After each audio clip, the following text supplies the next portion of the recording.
es mío. Gracias de verdad por invitarme a esta maravillosa iniciativa de divulgación, ¿verdad? De la educación desde la ciencia. Precisamente lo que os voy a contar, ¿no? En este ratito, que espero que no vaya más allá de los 60 minutos, es un poco de este enfoque de la educación guiada o informada desde la investigación, desde la ciencia, tomando el término más anglosajón sería educación basada en evidencia. Y dentro de este enfoque, como no, pues voy a hablar de algunas concepciones erróneas que existen en educación.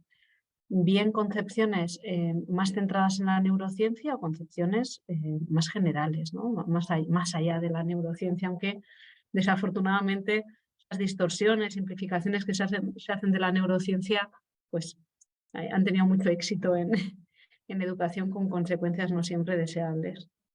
Bueno, os dejo por aquí mi usuario en Twitter y un blog que tengo muy abandonado, pero que en su momento cuidé mucho, por si queréis cotillear un poco sobre esto de la educación basada en la evidencia. Y nada, pues arrancamos. Bienvenidos a todos. Para hablar sobre el tema que nos ocupa, voy a partir de dos ejemplos.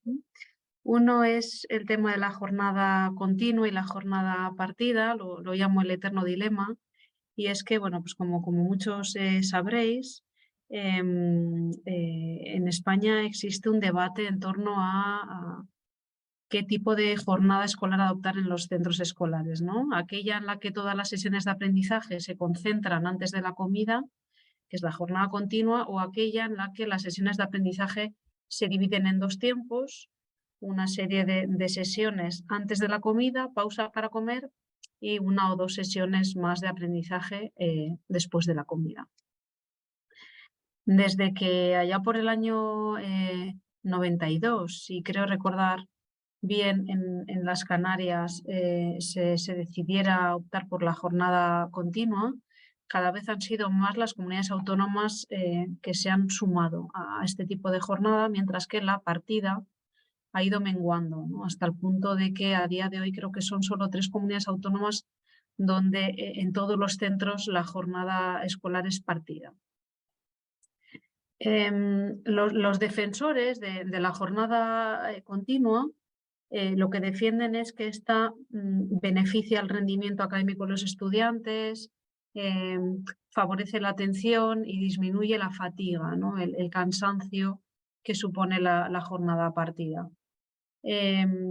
Principalmente son los educadores en activo de centros escolares los que defienden estos argumentos, y para ello suelen utilizar diferentes indicadores como los que os muestro a mano izquierda: rendimiento académico, atención y fatiga, aprovechamiento de espacios e instalaciones, etc. Y la forma en la que tienen de medir estos indicadores suelen ser cuestionarios, ¿no? Encuestas, entrevistas, pero sobre todo encuestas al propio profesorado de cada centro escolar, ¿no? Entonces, aquí en concreto, por ejemplo, para valorar, ¿no?, cómo incide un tipo de jornada u otro en el proceso de enseñanza-aprendizaje de los estudiantes, pues se añade una cuestión en la que se expone, ¿no?, la jornada continua facilita el proceso de enseñanza-aprendizaje, y los docentes tienen que decir sí, no, o bueno, si no saben o contestan. Entonces, con este tipo de datos que se recogen, la conclusión a la que suelen llegar los centros escolares es que la jornada continua pues, es más beneficiosa que la jornada partida. Y esto choca con la literatura científica que hay sobre esta cuestión, ¿verdad?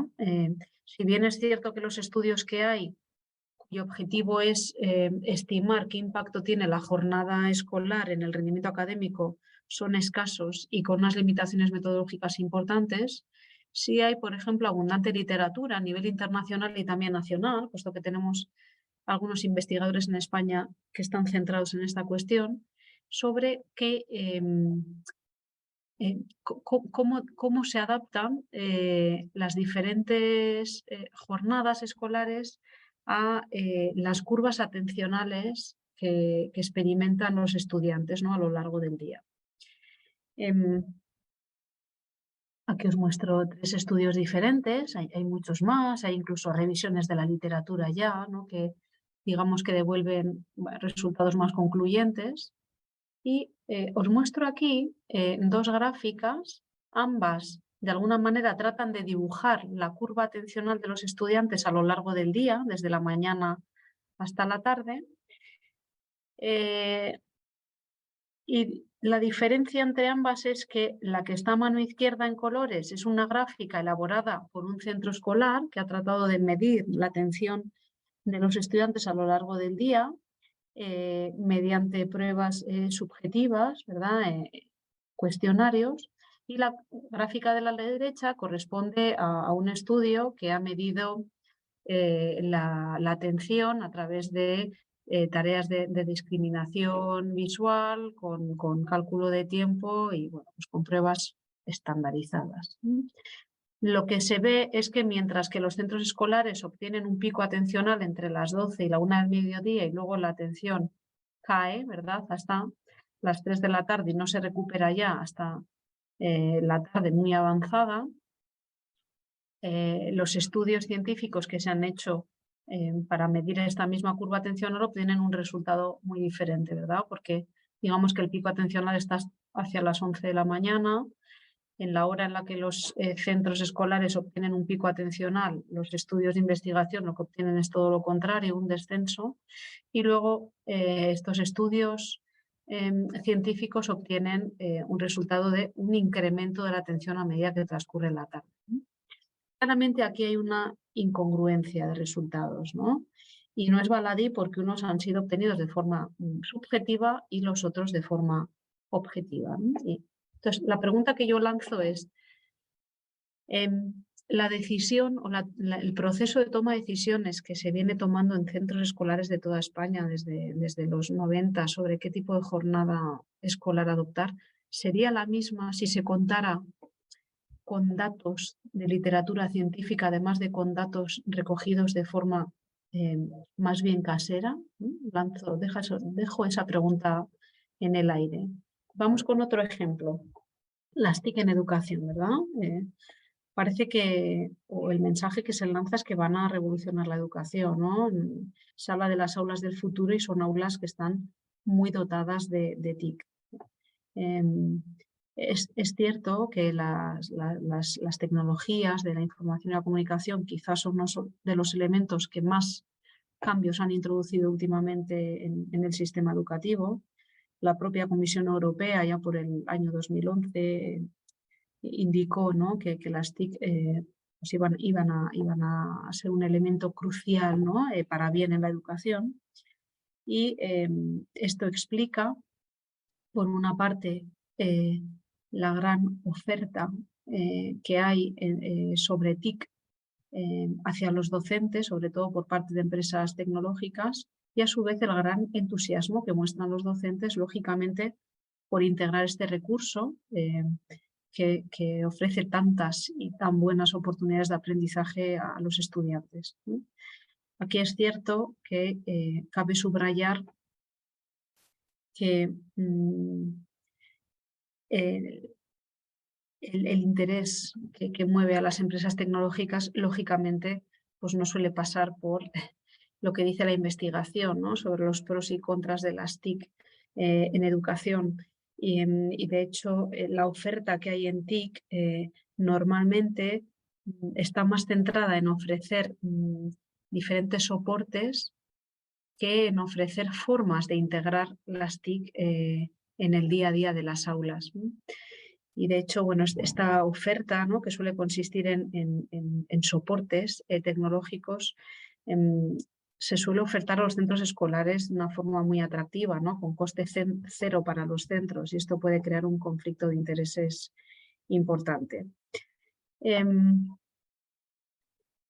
Frente al gran entusiasmo que muestran los docentes por las posibilidades que tienen las TIC y la gran oferta y afirmaciones sobre los parabienes de las TIC en educación que ofrecen las tecnológicas, nos encontramos con qué dice la investigación científica sobre el papel de las TIC en los procesos de enseñanza-aprendizaje. Y aquí hay varias cuestiones, solo voy a mencionar 3, pero hay muchas más, en las que claramente hay una disonancia muy grande entre lo que se ofrece, sobre todo, ya digo, desde empresas tecnológicas o desde cursos de formación continua, y lo que dice la investigación, ¿no? Entre otros, mientras que los defensores de la incorporación de las TIC en el aula defienden que, por ejemplo, las tabletas pueden ser una forma muy eficaz de trabajar la comprensión lectora, lo que muestra la investigación de manera rotunda y repetida es que es mejor el soporte papel a la hora de trabajar la comprensión lectora en aprendices que están consolidando esta competencia, esta habilidad, ¿no? Y ese trabajo os aparece en la pantalla a mano izquierda. Hay muchos más, pero este es un trabajo de un equipo muy potente que tenemos en Valencia, en España. Hay otra línea de investigación muy potente que, a diferencia de lo que sostienen los defensores de las TIC, demuestra que a la hora de trabajar la redacción, de nuevo es mucho mejor hacerlo en soporte papel que en digital, puesto que el primero impone un ritmo mucho más lento, que invita a parafrasear, a sintetizar una serie de acciones que fomentan una mejor redacción frente al uso de ordenadores o tabletas que imponen un ritmo mucho más rápido y que de alguna manera impiden ese procesamiento más lento de la información y de la producción, ¿no? Es el manuscrito que os aparece en la parte central. Y la última línea de investigación que os quiero mostrar en torno a las TIC y la educación gira en torno a un programa que se popularizó mucho en nuestro país y se extendió a muchas comunidades autónomas bajo el nombre que variaba de unas a otras, un ordenador, un aula, y que consistía en que los escolares siguieran las clases con un ordenador personal cada uno de ellos. Esto tuvo un alto coste, lógicamente, económico. De todas las comunidades autónomas donde se introdujo, solo en una, en Cataluña, se hizo un estudio, además un estudio longitudinal, que seguía al estudiantado durante 6 años. Y lo que arrojaron los resultados fue que no solo introducir un ordenador en el aula no beneficiaba el aprendizaje, sino que perjudicaba el aprendizaje. Aquellos estudiantes que siguieron las clases con un ordenador mostraron resultados inferiores a los que no habían utilizado un ordenador en materias diversas como lectura, matemáticas, inglés o catalán. Y de nuevo yo aquí lanzo la pregunta, ¿no? Si los docentes en activo contaran con la literatura científica sobre el impacto de las TIC, cuándo son recomendables o cuándo no, tomarían las mismas decisiones a la hora de adoptar, por ejemplo, el uso de tabletas en sus centros escolares. Aquí hemos hablado de 2 cuestiones, ¿verdad? Jornada escolar o TICs, sí, TICs no, pero hay múltiples decisiones que se toman en los centros a diario, ¿verdad? Y a niveles muy diferentes. Os pongo algunos ejemplos, ¿verdad? ¿Qué tipo de letra elegir a la hora de enseñar a leer? ¿Ligada o no ligada? ¿Qué hacer con alumnos que son gemelos, ¿no? Alumnas gemelas? ¿Las dejamos en el mismo aula? ¿Las separamos en aulas diferentes? ¿Qué tipo de agrupación es más adecuada para promover el aprendizaje? ¿Grupos pequeños, grupos grandes, grupos heterogéneos, grupos homogéneos? Son preguntas que seguro que muchos de los que me estéis escuchando, sobre todo si sois docentes, os habéis formulado, ¿vale? Para responder a estas preguntas y otras similares, normalmente los docentes, equipos directivos, etcétera, se apoyan sobre todo en su experiencia propia y en la de colegas cercanos del propio centro o de otros, en el conocimiento que han ido acumulando con los años, en las intuiciones, ¿verdad?, que se desarrollan a medida que se está en el aula, o en los propios valores que nos acompañan como personas. La cuestión es que esto que se llama sabiduría práctica, ¿verdad?, esta experiencia, valores, intuiciones, muchas veces no es suficiente para garantizar una toma de decisiones óptima. y esto conduce muchas veces a la aparición de concepciones erróneas, no solo en educación, ojo, ya que os pongo algunos ejemplos, ¿verdad? También en ciencia, en política, en medicina. Hay personas que siguen afirmando que la COVID, por ejemplo, es un invento y que no existe. Hay muchas otras que afirman que el ser humano no tiene ninguna responsabilidad en el cambio climático, entre otros, pues aquí tenemos a Donald Trump, que ha sido presidente de una de las principales potencias mundiales y que parece, ¿no? Todo parece indicar que se va a volver a postular al cargo. Pero aquí lo que nos ocupa es en educación, ¿no? ¿Qué concepciones erróneas hay en educación? Muchísimas. ¿Vale? Voy a hablar de algunas de ellas.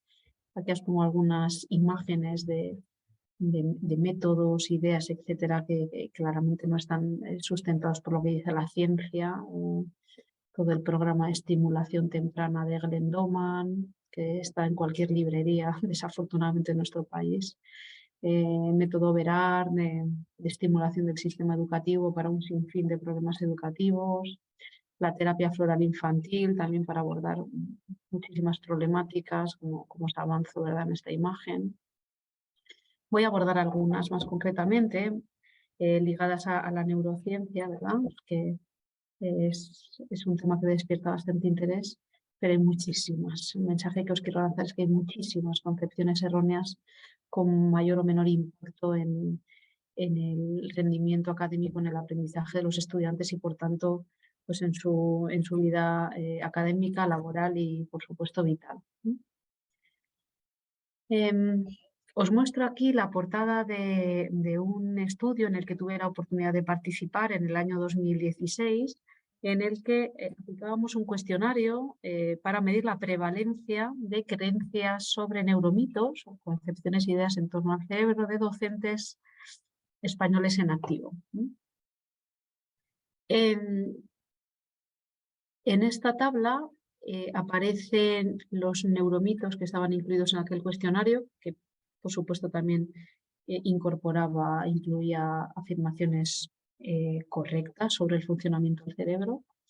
Y he querido destacaros aquellos mitos que fueron más aceptados por el profesorado en el año 2016, y son que los entornos que son ricos en estímulos mejoran los cerebros de los niños y niñas preescolares, que las personas aprenden mejor cuando reciben la información en su estilo de aprendizaje preferido. Perdón, os muestro la clasificación más popular de estilos de aprendizaje, que son auditivos, visuales y cinestésicos. Y otro mito en torno al cerebro muy popular, que demostró una alta prevalencia, gran aceptación entre los docentes, es que los ejercicios que promueven la coordinación de las habilidades perceptivo-motoras pueden mejorar las destrezas en lectoescritura. Hubo otros neuromitos que generaron más dudas entre el profesorado. Por ejemplo, que se ha demostrado científicamente que los suplementos de ácido graso, como el omega 3 y 6, tienen un efecto positivo en el rendimiento académico. Y hubo otros que claramente fueron identificados como neuromitos por la mayor parte del profesorado, que dijo, ojo, esto claramente no es así, como son que los niños deben adquirir su lengua materna antes de aprender una segunda lengua, y si no lo hacen así, ninguna de las dos será adquirida por completo, que si los estudiantes no beben una cantidad de agua suficiente, entre 6 u 8 vasos al día, sus cerebros se encogen, o que los problemas de aprendizaje asociados con diferencias de desarrollo de la función cerebral no pueden remediarse mediante la educación. Estos tres fueron claramente identificados, como veis, como neuromitos, como concepciones erróneas en torno al cerebro. La conclusión que extrajimos a nivel nacional fue que el profesorado cree en un alto número de mitos sobre el cerebro. Esta fue la primera. Y la segunda, que esto no solo es algo extendido en España, sino que es un problema a nivel internacional. ¿Vale? Aquí os muestro una gráfica con algunos de los principales neuromitos a mano izquierda, y a mano derecha se ve cómo de prevalentes son en los diferentes países en los que el mismo cuestionario se habría aplicado en el año 2016. España está en rojo vivo, pero como veis hay otros países como Reino Unido, Países Bajos, Grecia, Turquía, Perú, varios países de Latinoamérica, China, etc. Em, de arriba abajo, el mito que es más prevalente, en el que más cree el profesorado en activo a nivel internacional es que solo usamos el 10% del cerebro. Y el siguiente, que hay periodos críticos en la infancia después de las cuales ciertas cosas no pueden ser aprendidas. Mientras que el neuromito menos prevalente, menos extendido, es que si los alumnos no beben suficiente cantidad de agua al día, sus cerebros se encogen. Este mito es muy común en Reino Unido, donde se extendió un programa de gimnasia cerebral, Lorraine Gym, que defendía, entre otras cosas, esta idea, ¿no? Los niños tenían que tener una botellita de agua cerca e ir bebiendo pequeños sorbos porque si no sus cerebros se encogían. Seguramente algunos estáis sonriendo, ¿no? Y arqueando las cejas, pero he de deciros que este programa después ha llegado en otro formato a España bajo el nombre de Herbat, y se ha estado utilizando en varios centros escolares. Entonces, es un enemigo cercano esto. Os voy a hablar de algunas ideas y prácticas pseudocientíficas vinculadas a la neurociencia y que son populares en educación. Y las abordo porque cuanto más populares extendidas están, bueno, pues más posible es que nos topemos con ella, con las consecuencias que esto puede tener, ¿vale? Entonces me gusta tener al enemigo bien identificado. Está por un lado la teoría de los estilos de aprendizaje, bajo la cual si adaptamos la forma de enseñar a los estilos de aprendizaje de los estudiantes vamos a favorecer su aprendizaje. Como os decía antes, la clasificación más común es de estudiantes visuales, auditivos y cinestésicos, pero hay muchas más clasificaciones, convergentes, divergentes, activos, reflexivos, hay muchísimas, muchísimas. Es algo que está muy extendido y que ha hecho que se hayan hecho muchas adaptaciones, ¿verdad? En los planes de trabajo, en las unidades didácticas de algunos centros para integrar esta teoría. ¿Qué dice la investigación? ¿No? Hay hasta revisiones sistemáticas de la literatura. Bueno, pues resumiendo mucho que no hay ningún aval científico a esta teoría. De hecho, pues, se desarrolló de forma intuitiva, no de forma científica, no se asume un método científico para elaborarla.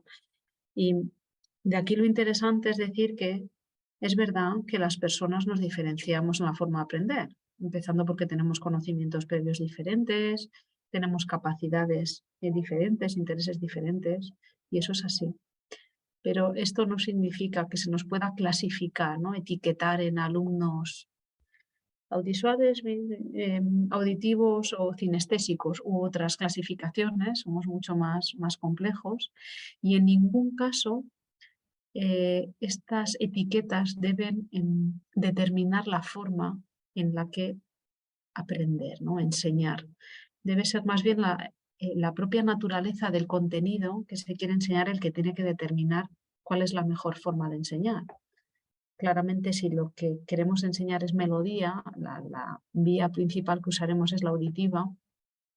Si queremos enseñar geometría, probablemente impere la vía visual. Lo estoy simplificando mucho, pero es la naturaleza del contenido la que define qué estrategias de aprendizaje o métodos de enseñanza utilizar para garantizar un aprendizaje significativo y duradero, y no las características, estas etiquetas del alumnado, ¿verdad?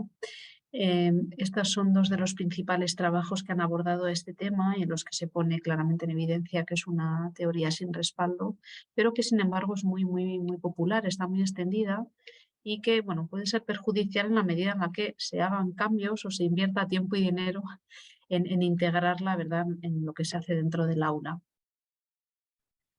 Os muestro aquí otra idea muy común en torno a la lateralidad cruzada. La lateralidad cruzada se utiliza para referirse a aquellas personas cuya dominancia visual, auditiva, manual o pedal no está en la misma mitad del cuerpo. Por ejemplo, una persona cuya dominancia visual es la derecha, ojo derecho, y cuya dominancia manual es la izquierda, ¿no? Una persona zurda se diría que, que tiene lateralidad cruzada, ¿no? Y de un tiempo a esta parte, el problema, ¿no?, de este concepto es que se ha usado para justificar determinadas dificultades de aprendizaje y se han diseñado intervenciones cuyo fin último es solucionar esa lateralidad cruzada con la idea de que así desaparecen esas dificultades de aprendizaje en los estudiantes, ¿no? Este tema a mí me afectó mucho siendo docente, trabajando en un equipo de orientación, porque nos llegaban muchos informes de gabinetes privados en los que se culpaba, ¿verdad?, a la lateralidad cruzada de diferentes problemas de lectoescritura, de atención, de conducta, y se nos sugerían intervenciones dirigidas a eliminar esa lateralidad cruzada, es decir, forzar, por ejemplo, que un niño cuya dominancia manual era la izquierda fuera a la derecha y cosas de ese tipo. Y entonces, en una oportunidad que tuve de investigar, decidí abordar este tema y explorar qué decía la investigación científica sobre la lateralidad cruzada y su impacto, ¿verdad?, en el rendimiento académico o en la inteligencia. Y lo que obtuvimos, porque afortunadamente estuve muy bien acompañada en este trabajo por otros 2 investigadores, fue que no existe ninguna relación entre tener lateralidad cruzada y un rendimiento académico o una capacidad intelectual inferior. No hay ninguna relación. Por lo tanto, no hay ningún sentido a dirigir los esfuerzos a modificar la lateralidad cruzada para solventar diferentes problemas escolares, porque no hay ninguna relación entre estos y la lateralidad cruzada. Y os muestro otro ejemplo más, el de las inteligencias múltiples. Como sabéis, Howard Gardner, allá por el año 83, lanzó esta teoría bajo la cual sostenía que no existe una única inteligencia, sino que existen en aquel año 83 7 y luego pasaron a ser 8. Aquí os muestro las originarias, ¿verdad? La cinestésica, lingüística, lógica, interpersonal, intrapersonal, musical y visual. Luego se añadió otra más, la social. No me voy a meter tanto con la teoría, pero sí me voy a meter con aquellas intervenciones que están inspiradas en la teoría de Gardner.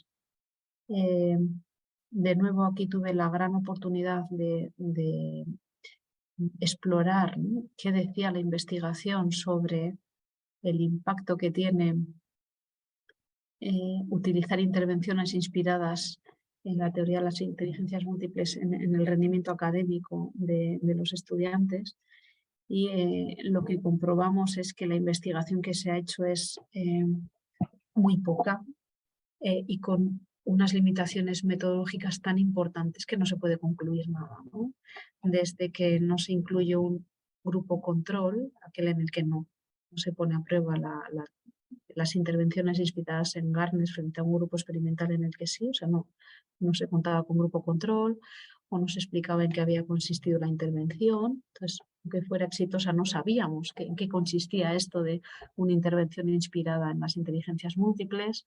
Cuando sí se describía, muchas veces iba en contra de lo que el propio Gardner llegó a muy vagamente a definir como qué eran intervenciones inspiradas en su teoría y cuáles no, y un largo etcétera. Luego, aunque esta teoría se ha hecho muy popular en los centros escolares y se han diseñado métodos, ¿no?, herramientas inspiradas en la teoría, podemos decir que falta mucha investigación antes de poder decir qué impacto tiene esta en el aprendizaje de los estudiantes, ¿no?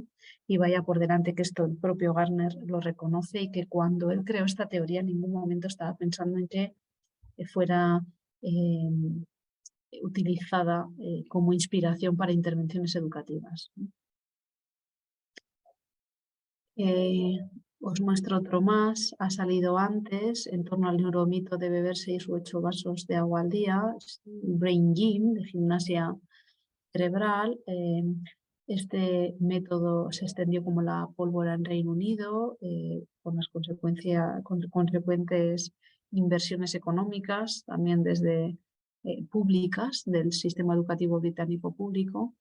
Y muy básicamente el defensor, ¿no? El creador de este método, lo que sugería es que pues, muchos problemas de aprendizaje se debían a una limitación del movimiento por parte de los aprendices y sugería incorporar diferentes rutinas de movimiento dentro del aula o incluso, como veréis en la parte inferior del dibujo de la izquierda, estimular lo que él llamaba botones corporales concretos para eh, promover diferentes habilidades cognitivas, ¿vale?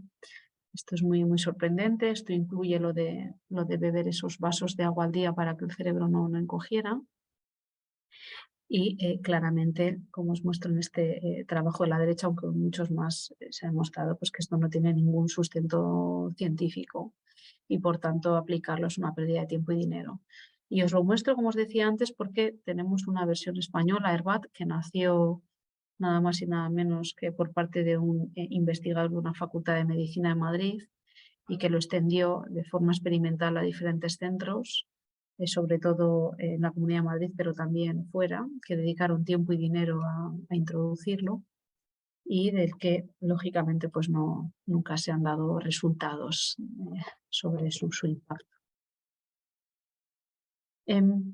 ¿Qué retos tenemos por delante para evitar, ¿verdad?, que ideas y prácticas erróneas vinculadas a ellas se extiendan en el ámbito educativo?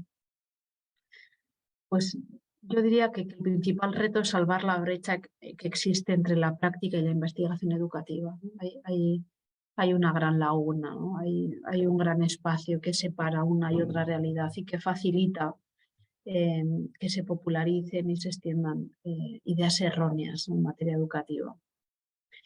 ¿Y qué alimenta esta brecha, no? Pues por una parte que los objetivos que persiguen los docentes y los investigadores suelen ser diferentes, ¿no? Los primeros buscan dar respuesta a preguntas, a problemas a los que tienen que hacer frente en el aula, mientras que muchas veces los investigadores lo que buscamos es entender, ¿no?, determinados fenómenos, explicarlos.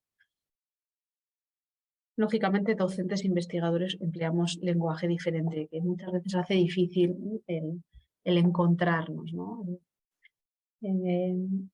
Recuerdo que hace un tiempo me decía un investigador: Marta, ¿pero qué es esto de los paisajes de aprendizaje, ¿no?, que utilizan tanto los educadores? Claro, él no está en el aula, se le escapa esto, ¿no? Algo que puede preocupar a los docentes, cómo aplicarlo, qué impacto tiene, cómo hago, cómo no hago. Mientras que a un docente igual, si le hablamos de el tamaño del efecto, nos va a mirar, no sé de qué me estás hablando, ¿no? Y esto dificulta mucho el encontrar un punto común. Centrándonos más en los centros escolares, yo diría que falta cultura científica, tanto en la formación inicial de los futuros docentes en las facultades de educación, ya que he hecho piedras contra mi propio tejado, por estar trabajando, lógicamente, en una facultad de educación, pero también en la formación continua que reciben los docentes. Creo que en las facultades hay que hablar más de ciencia y desde la ciencia, cómo funciona la investigación, cómo se hace la investigación, enseñar a diferenciar un estudio científico de calidad de uno que no lo es, acceder a interpretar, leer literatura científica, etc. Y creo que no se puede ofrecer a los docentes formación continua que no tenga un rigor científico. Y esto es importante, ¿no? En la medida que se cultive la cultura científica en los docentes, estos la van a incorporar en su práctica, no van a entender su práctica sin ella y la van a demandar, ¿no? Y en los centros no solo habrá revistas de divulgación educativa, que ojo, tienen su lugar, pero no para tomar decisiones serias. Aquí muestro un ejemplo, Educación 3.0. Y también, aunque en otro formato más asequible, en otro lenguaje y por supuesto en nuestro idioma, habrá cada vez más literatura científica, ¿no?, en las salas de docentes. Del lado de los investigadores, lo hablaba con Pablo antes de comenzar, muchas veces las labores de transferencia, ¿no?, traducir lo que dice la investigación a la práctica educativa, cuando se puede, las labores de divulgación, ¿verdad? Como la que estoy haciendo ahora mismo, son tareas que en la carrera universitaria son secundarias. No solemos recibir incentivos los investigadores por hacer esta tarea, ¿no? Lo hacemos porque nos gusta, porque nos lo tomamos como una responsabilidad, pero claramente esto no ayuda, ¿verdad? A transferir, a vincular la práctica y la investigación educativas. Además, los investigadores muchas veces no explicamos las implicaciones de nuestros hallazgos. Y entonces hay otros intermediarios que con mejor o peor intención lo hacen, y esto se traduce a veces en un teléfono escacharrado, ¿no? Os muestro aquí una diapositiva que me encanta del Mundo Today, como que hacen una traducción, ¿verdad?, de determinados pues, en principios activos, ¿no? Digo yo que tienen los yogures de, bueno, uno toma energías raras, algo pasa en el pirindolo y ocurren movidas tochas y saludables. Bueno, aquí en algún momento hay distorsiones, simplificaciones de los hallazgos científicos que llegan muy distorsionados a la población y muchas veces se traducen en prácticas erróneas. En prácticas y en concepciones erróneas, ¿sí? Aquí os pongo dos portadas que volverán a aparecer después, pero mi mensaje central es que hay muchas concepciones erróneas en materia educativa que se traducen además en prácticas no deseables, ¿no? Además, a esto no ayuda nada el que haya una gran oferta de nuevas propuestas educativas todos los años, que además suelen tener una muy buena acogida por parte del profesorado. Yo creo que esta es una muy buena calidad de los docentes escolares, y es que son muy entusiastas, siempre están dispuestos a incorporar nuevas propuestas para mejorar su práctica, pero cuando estas propuestas que les llegan no son rigurosas, el peligro es que se cuelen en los centros escolares, ¿no? Y allí allanemos el terreno a prácticas sin respaldo o incluso con pruebas en contra, ¿no? Con prácticas pseudocientíficas. Pongo esta imagen, ¿verdad? Porque así como parece que todos los años hay un partido del siglo, pareciera que todos los cursos escolares hay una propuesta pedagógica del siglo, ¿no? Y a la que todos nos tenemos que sumar. Y esto es un peligro. La ciencia funciona a fuego lento y nos tendría que extrañar un poco que hubiera tan buenas propuestas con tan buenos resultados todos los años. Tampoco ayuda que haya una alta presencia de métodos pseudocientíficos en gabinetes, y esto sobre todo cuando estamos pensando más en alumnado con necesidades educativas especiales o dificultades de aprendizaje. Son la gran diana de propuestas completamente pseudocientíficas. Aquí os pongo el ejemplo de la web de un gabinete elegido al azar del País Vasco, que es donde yo me crié y me formé. Ya solo en esta pantalla ya tiene varias propuestas técnicas que claramente son pseudocientíficas, ¿no? La técnica SEC de sincronización de los hemisferios cerebrales, perdón. Sí, está ampliamente demostrado que los hemisferios cerebrales trabajan siempre a la vez, ¿no? Bueno, ¿qué solución podemos dar a este problema, ¿no?, que nos incumbe a todos en mayor o menor medida? Pues esto es un problema complejo y por tanto requiere de medidas diversas y complejas también, pero mi apuesta personal, una de ellas es caminar hacia una educación informada desde la investigación, ¿no? En la presentación aparecía la educación basada en la evidencia, es el término más empleado, en parte porque se ha traducido del término anglosajón Evidence-Based Education, pero este término tiene unos matices que no nos convienen tanto, ¿no?, en nuestro idioma, entre otras cosas porque evidencia en castellano tiene un matiz diferente y se considera que es una verdad absoluta que no tiene que ser demostrable, y esto va en contra de la naturaleza, lo más valioso de la ciencia, ¿no? Y es que todo el tiempo se pone a prueba, no da nada por supuesto. Entonces esa palabra evidencia en castellano no, no es muy fiel, ¿no?, al enfoque que estamos buscando. Y tampoco lo es la palabra basada, ¿no? Educación basada en la evidencia. Ha dado a entender a muchos docentes que ellos se convertían en meros prescriptores de lo que les decían los investigadores que tenían que hacer. y nada más lejos de la realidad, ¿no? Los principales protagonistas en esa toma de decisiones claramente son los docentes que están en el aula.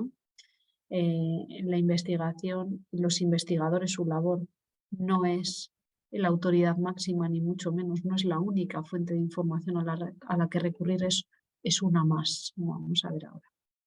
Por eso a mí me gusta mucho hablar de educación informada desde la investigación, educación guiada desde la investigación, ¿no?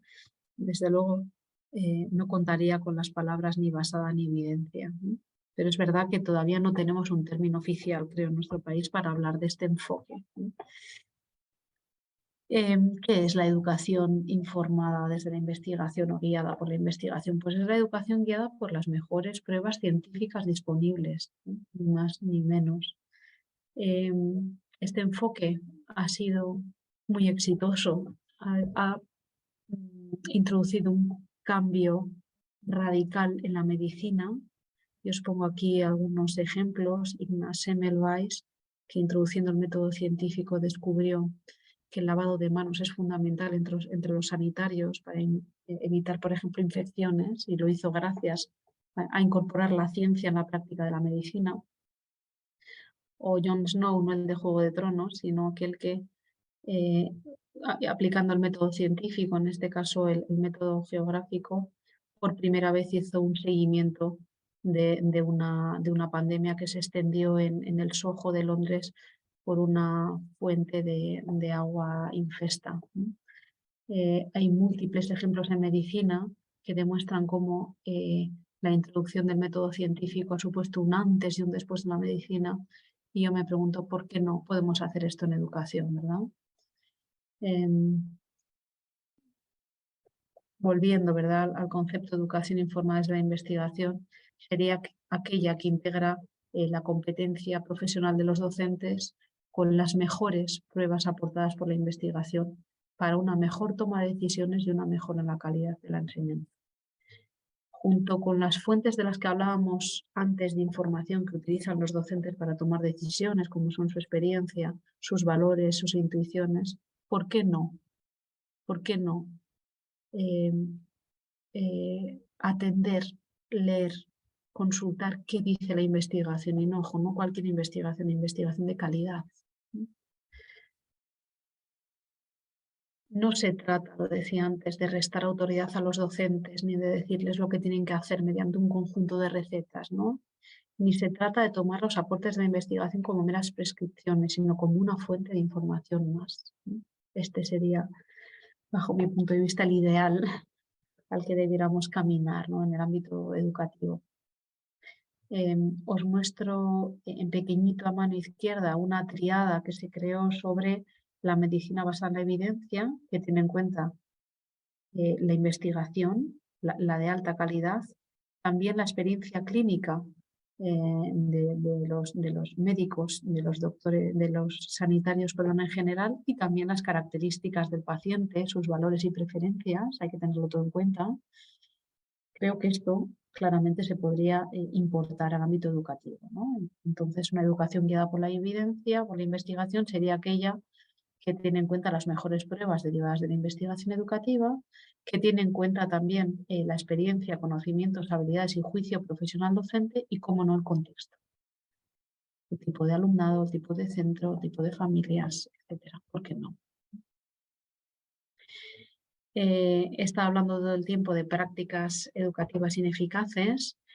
Podríamos pasar afortunadamente muchísimo tiempo hablando de qué aportes nos ha hecho pues, disciplinas muy diferentes como la psicología cognitiva. Creo que lo ha hecho en muy buena medida la psicología cognitiva, como no también la neurociencia, sobre qué estrategias favorecen en buena medida el aprendizaje de todo el alumnado, desde el primero al último. Como no da tiempo, os traigo aquí dos infografías que vais a poder consultar después y tirar del hilo de ellas. La primera es de Barak Rosensheim, un investigador educativo, y nos trae hasta 10 estrategias de aprendizaje que son muy fáciles de aplicar, no suponen recursos económicos o humanos adicionales, pero que sin embargo tienen un impacto muy grande en el aprendizaje. de cualquier tipo de estudiante, por cierto, con independencia de su edad y de la materia que queremos enseñar.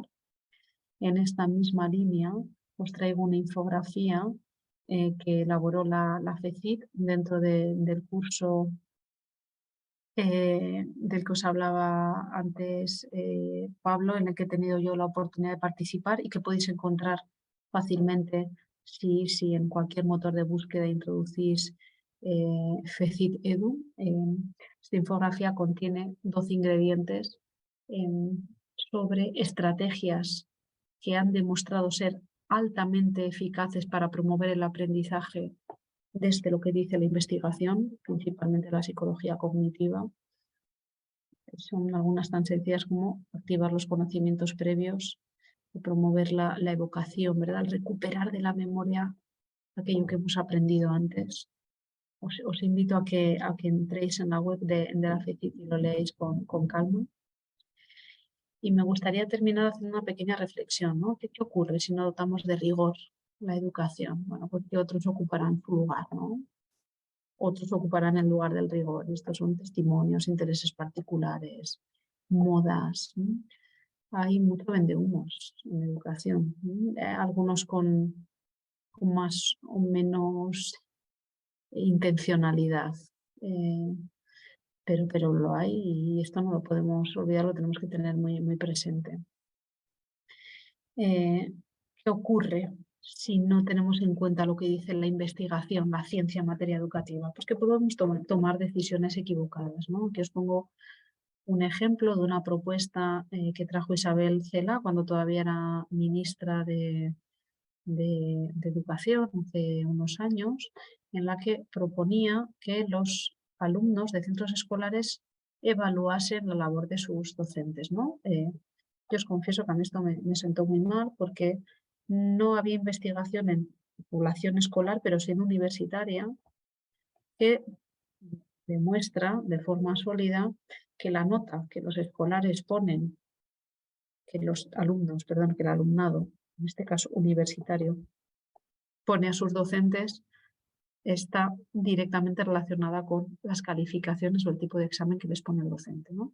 Examen más fácil y mejor nota, mejor calificación pondrán los estudiantes a ese docente y al revés, ¿no? Entonces, digo yo, si en la esfera política, a la hora de tomar decisiones en materia educativa, se atendiera qué investigación hay, pues muchas veces nos ahorraríamos mucha pérdida de tiempo y de recursos, ¿no?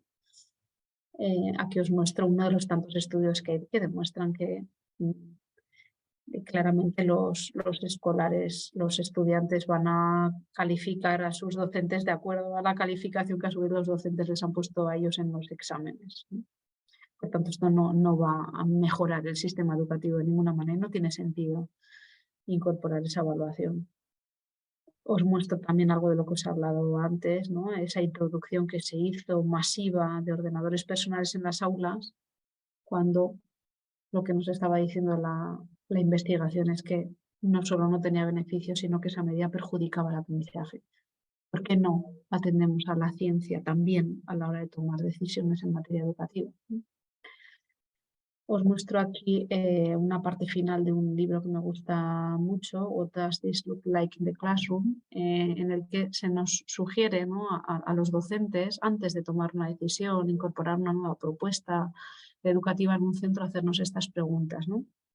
¿Hay necesidad de cambio? ¿Cuáles son los beneficios potenciales? ¿Qué evidencia lo respalda? ¿Qué impacto va a tener en la carga de trabajo del profesorado? ¿Qué impacto va a tener en el aprendizaje del alumnado? ¿Es posible hacer un ensayo piloto antes de extenderlo a todo el centro? ¿Y a quién hay que consultar para lograr una implantación exitosa? En esta misma línea os muestro otra infografía que preparó la FECIT, en la que nos intentan dar una serie de pautas rápidas sobre cómo evaluar diferentes propuestas educativas, que gira en torno a 5 preguntas. ¿Quién publica la propuesta? Nos dan un indicador fiable y otro con el que tenemos que ser precavidos. ¿Qué información ofrece y de qué forma lo hace? ¿Qué tipo de evidencia muestra? ¿Cómo se presentan los efectos beneficiosos y cómo encaja con lo que sabemos? De nuevo os invito a que la leáis con calma, va acompañada de un texto además que ayuda mucho a entender y a sacar partido de la propia infografía. Y como soy muy consciente de que he intentado abarcar mucho en poco espacio, os doy muchos recursos para que podáis tirar del hilo en la medida de vuestras posibilidades y deseos. Desde webs, tanto de fuera como dentro de nuestro país, en torno a este enfoque de la educación informada desde la investigación. Este es un portal americano que nos ofrece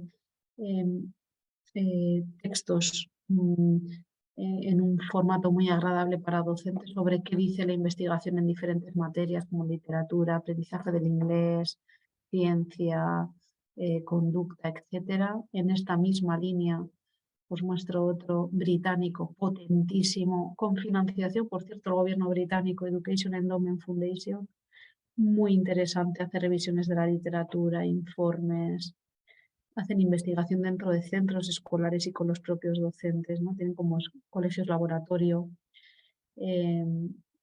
Sobre esto os puedo decir que aunque está en inglés, Educaisha está traduciendo todo y lo tiene en su propia web en abierto, gratuito, bajo la pestaña Evidencias, y os invito a que entréis. Os muestro varios libros sobre mitos, sobre todo neurociencia, prácticas eficaces de aprendizaje, el libro del que os hablaba antes y muchos más. Blogs tanto de investigadores de nuestro país como comprensión lectora basada en evidencias y el tratamiento educativo en TDAH, por cierto, ambos llevados por un profesor de la Universidad Privada de Navarra y orientador en un centro escolar de Navarra, Juan Cruz de Paul, bellísima persona además. El blog de un profesor de primaria en activo de Cataluña, Víctor McGuffin, él es Albert Reverter. Otro blog, Evidencia en la Escuela, otro docente en activo. Si tú supieras el blog que yo llevaba y que está un poco abandonado. Este de investigación docente, liderada por Juan Fernández, está haciendo un maravilloso trabajo, por ejemplo, de traducción de artículos o partes de libros del inglés al castellano, una persona además muy, muy accesible. Os muestro aquí a Héctor Ruiz Martín, que tiene una colección de libros como Aprende el Cerebro y que es un gran divulgador y lo pone todo en hilos maravillosos en abierto en Twitter. Blogs en inglés, Three Star Learning Experiences, que lo llevan dos investigadores en este caso. The Learning Scientist lo lleva un grupo de investigadores, de nuevo enfoque de educación informada de la investigación, con materiales descargables gratuitos, por cierto, muchos traducidos al castellano, y algunas oportunidades, ¿no?, que se abren en nuestro país sobre la educación guiada desde la investigación y que hace 5 años eran inexistentes. Luego parece que caminamos despacito, pero en la buena dirección, ¿no?